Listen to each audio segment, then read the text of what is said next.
Alright guys, how's it going? Today I'm going to have a look at Nvidia's GameWorks program. A lot was said about GameWorks last year and how it's really bad for gaming and how it's harming the industry. I've never done a video on it, but a few days ago some new information came to light, and now I think it's time for me to have a real look at GameWorks and the relevant technologies that GameWorks provides. The most important ones for me are stuff like HairWorks, WaveWorks. These are all based on a technology called Tessellation, which is something I'm going to be having an in-depth look at in this video.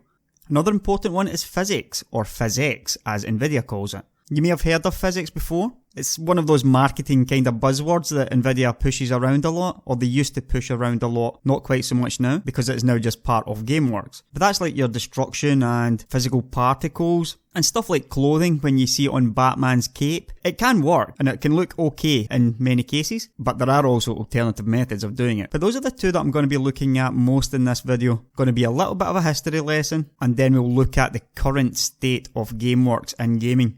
Right, now let's start off with Tessellation. Tessellation is a technology that AMD had for a very long time before Nvidia had. Or in actual fact, it was ATI, the graphics company that AMD bought out in 2006, I believe. They had hardware-based tessellation for a very long time. However, it only really came to the fore in DX11. And with the very first generation of DX11 cards, Nvidia went really hard into tessellation. It was a big surprise to everybody because before that time, it was known as an ATI AMD technology. And the Nvidia cards did it way better. Or perhaps better wasn't quite the right word. If you look at this image here, you can see the cobbled road, yeah? Up at the top, you've got zero tessellation whatsoever. The middle's moderate and the bottom is extreme. And this is Unigine Heaven benchmark, which was one of the very first benchmarks to showcase DX11 and tessellation. Now, as you can see, there is a clear difference between extreme and moderate, and obviously between moderate and no tessellation. However, the argument here was, would anybody even want to walk on that extremely tessellated cobbled road? It looks more like a mountain range. It was kind of unrealistic. Now this might be a better example. In this non-tessellated image, you can see the lines and it's kind of pointy, not particularly realistic. And if you look at this tessellated example, you can see the edges are far more rugged. It's far more like what you'd expect a mountain to look like. So this is a good example of tessellation working well. Edges that should be rugged, features that should be sticking out, all gain from a certain degree of tessellation. It wasn't long before it started to become an issue though, and there was a really excellent article on the tech report, Crisis 2 Tessellation, Too Much of a Good Thing. This is well worth reading in full, however I'm just going to cover the important parts in it. So this is Crisis 2, and this is a DirectX 9 screenshot. What we're looking at here is this jersey barrier here. You can see that it's mostly a flat surface, all around it's flat. So this is the sort of thing that you wouldn't normally tessellate. Now here's the DX11 version. You can see slight differences at the top, however it's pretty much identical otherwise, and this is the wire mesh of the image. As you can see, it's almost a solid block of red colour, and there's simply no need for a feature like a jersey barrier to be comprised of so many polygons. Now this one here might be a better example. Again, you're looking straight at a flat surface here on this jersey barrier, so really you're only expecting a few polygons there, because it's not a complex object. But when you look at the wire mesh of it, you can see that it is an incredibly complex object. Now, there were more examples which, as you'll see here, are just a little bit odd. Here you can see a nice scene, you've got some water there, but a lot of it is hidden by the trees and the concrete. And here you can see the tessellated water mesh. As you can see, there's an awful lot more water hidden than what can be seen. However, all this hidden stuff is still being rendered on the graphics card. And here is another example which is even worse. In this scene, there is no water whatsoever. Yet underneath, the same tessellated water was being rendered on the graphics card. Now, why would you do that? Well, that was the whole point of the article. What do we make of this? Why would that happen? There are actually a bunch of reasons for why that would happen. Developer laziness or lack of time could well be the case. Another possible explanation was, however, offered. And the article continues that Crisis 2 has gotten lots of support from Nvidia in various forms. And Nvidia were also very close to Unigine for the Heaven demo, where they easily beat the AMD cards at extreme levels of tessellation. And the images that I showed of the mountains were from a game called Tom Clancy's Hawks 2, another game that was heavily backed by Nvidia, and that was yet another game where AMD cards performed extremely poorly. And another tech publication, Hardware.France, found that enabling tessellation dropped the frame rates on recent Radeons by 31 to 38%, while the competing GeForces only suffered slowdowns of 17 to 21%. So basically for the exact same effect, AMD graphics cards were taking double the performance penalty. Suspicious? I'll let you decide on that one. But this was over 4 years ago this happened. Let's have a look at a more recent example. Roll on to 2015 and Project Cars, a game that has become somewhat infamous for its poor performance, especially on AMD cards and certain older generation Nvidia cards. The top performing AMD card is the R9 290X with only 49 frames per second. It is actually slower than the GTX 770, whereas in reality, the 290X should be up around about the 980, 780 Ti mark, so something is clearly slowing down AMD cards in this game. Also take note, however, that the GTX 960 is beating the GTX 780. At the time, this was Nvidia's entry-level new generation graphics card, beating one of the high-end previous generation cards, and all else being equal, this is something that you should not see happening. Perhaps unsurprisingly, this caused a bit of a war of words between AMD and Slightly Mad Studios, the creators of the game. Ian Bell of Slightly Mad conducted an investigation into why the performance was so poor on AMD cards. The problem was AMD drivers create too much of a load on the CPU.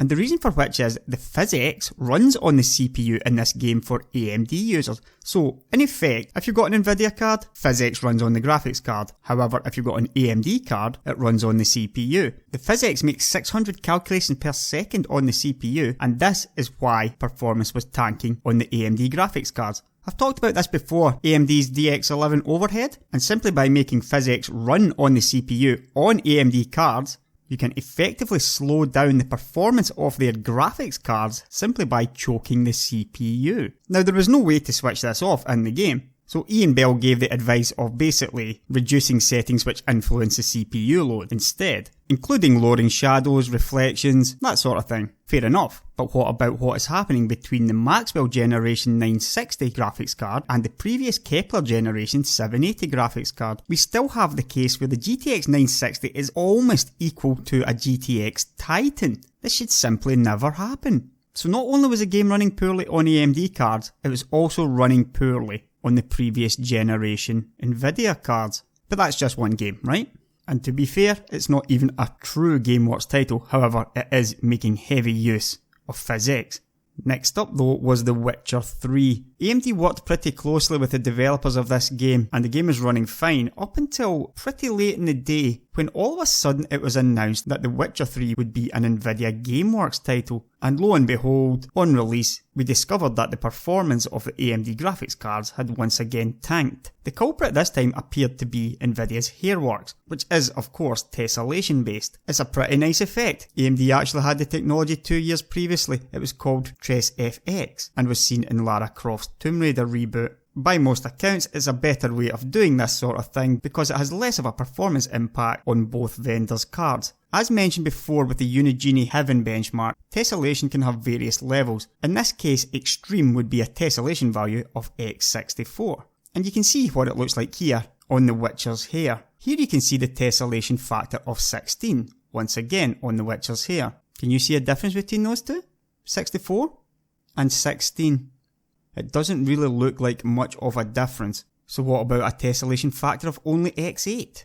And looking again at x64, there's not really much of a difference there. But what do the benchmarks say? Well, here is a Radeon 7950 boost. And here you can see at x64 tessellation, up close, performance tanks to 15 frames per second. At x16 up close, it's 31 frames per second.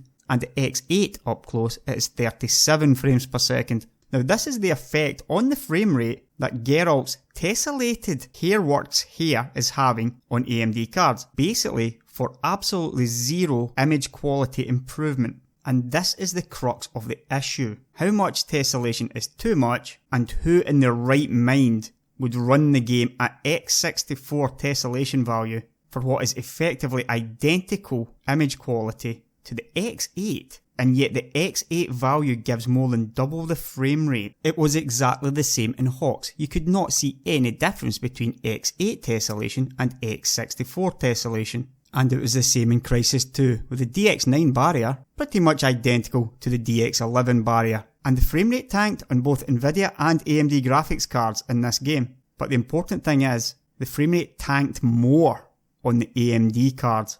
And back in The Witcher 3, once again we see the GTX 960 beating the GTX 780. So it was the end of 2015, and I'm looking forward to Fallout 4, a game that I've really looked forward to immensely for many years. So maybe you can understand why my heart sank just that little bit when the knowledge broke that Fallout 4 was going to be another GameWorks title.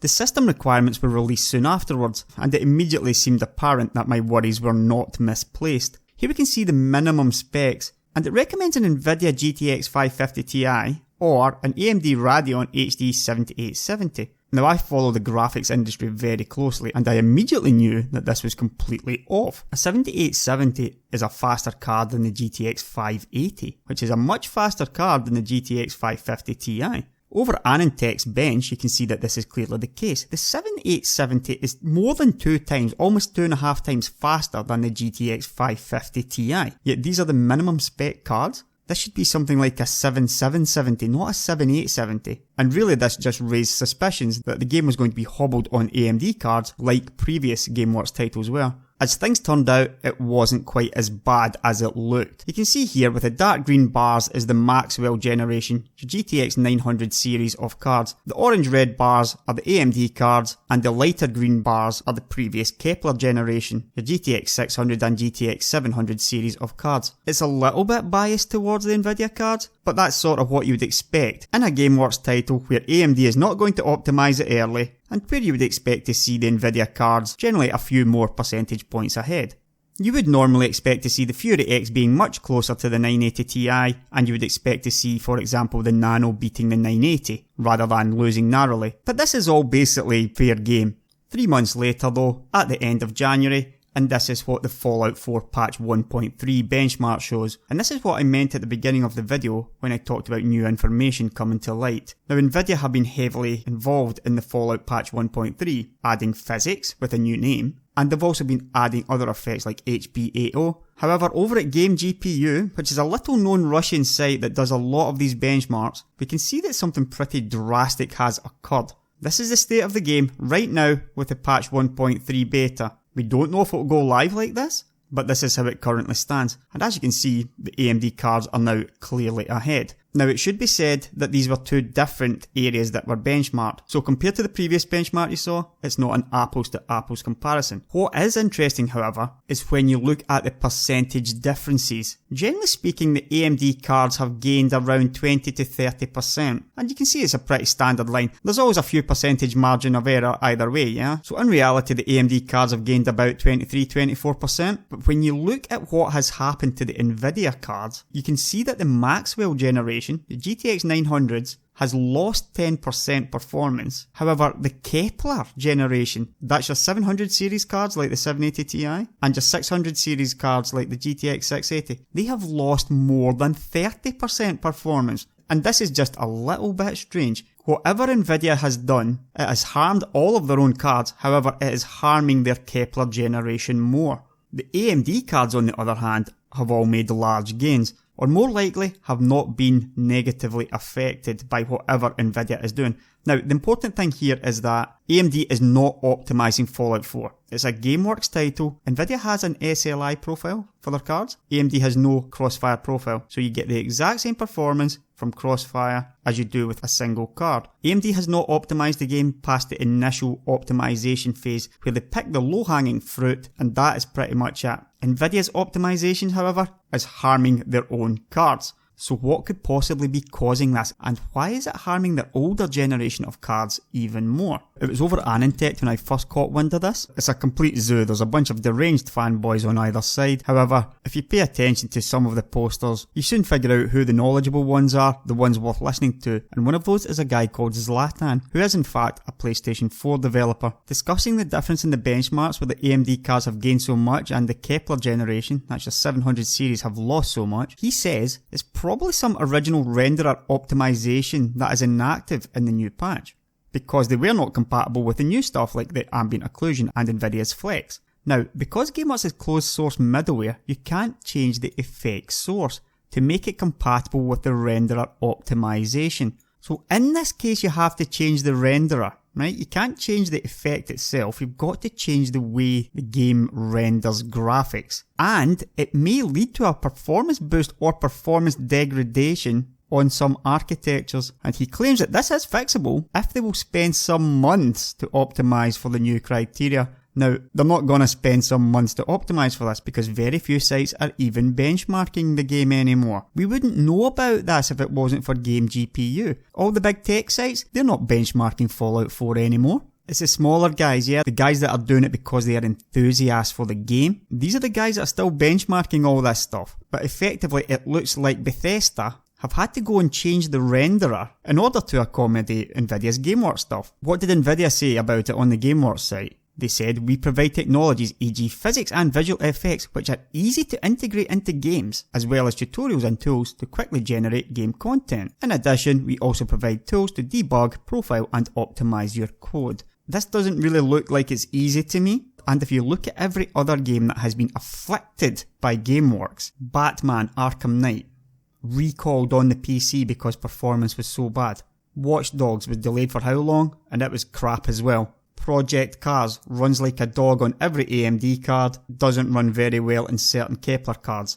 Dying Light runs like crap on AMD cards. Witcher 3, crazy levels of tessellation, runs like crap on Kepler and AMD cards. And now we're seeing a situation where GameWorks is breaking Maxwell cards, but also breaking Kepler cards even worse. There are so many possibilities for why this can be, but some of them are slightly sinister as well. If you've ever heard of planned obsolescence, then you'll understand why I've been talking so much about the older generation compared to the newer generation of Nvidia cards. The fact is, most guys buying Nvidia cards don't even see these red bars. They simply see the green bars. And my big worry here is that if these red bars go away, and AMD is running out of money, if these red bars go away, and you're left with nothing but these green bars, this is what you're left with. The 780 Ti should be as fast as a GTX 980, but instead it is languishing way down, equal with a GTX 960. This should not be happening, but it cannot have escaped your attention that Nvidia is capable of making this happen. And given what you've seen in this video so far, when the new Nvidia Pascal graphics cards are released at the end of 2016, would you be at all surprised to see something similar happening with the Maxwell cards? The fact is, Nvidia makes more money out of getting Nvidia buyers to upgrade. They already own the massive majority of the market at 80% plus, which is pretty close to monopoly levels. And this is the future that we are lemming towards with a marketing program like GameWorks.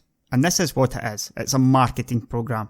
This is not about the brilliant Nvidia engineers who make the great graphics cards that they make. This is about marketing. It's about leveraging a monetary advantage and entering marketing agreements with certain games companies that are maybe a little bit less scrupulous than others in order to hobble performance, first of all on AMD cards, and then down the line, why not on previous generation Nvidia cards as well. This is about money. The cost of designing new graphics cards gets more and more expensive every year. It is something like $250 million to design one graphics chip, and the costs continue to rise. With planned obsolescence, however, these costs can be brought down massively. Making faster graphics cards is not easy, and as it gets more and more difficult, the easier, cheaper option is likely going to be planned obsolescence. You've seen how tessellation can affect certain graphics cards worse than others. You've seen how physics can do the same thing. For what is effectively hidden effects,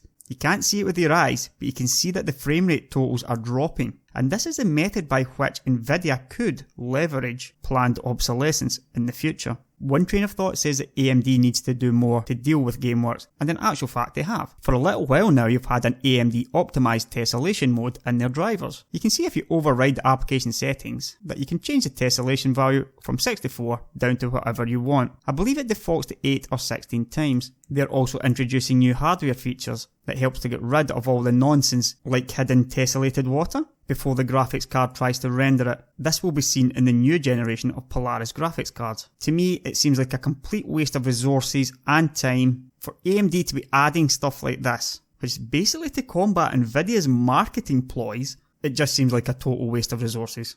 And in the end, who wins out of it? Well, it's certainly not me. It's not you guys with the Kepler generation cards that languish behind Maxwell in so many GameWorks titles. And sad to say it, but I'm pretty sure that Maxwell is going to go the same way, because the evidence is there. Whether by accident or design, this is happening in all too many games. GameWorks only works for Nvidia. It is bad for gamers. Right, this has been a long one. As usual guys, there are a bunch of links in the description below. Feel free to leave some comments. I have a feeling this may be a busy discussion. Catch you later guys.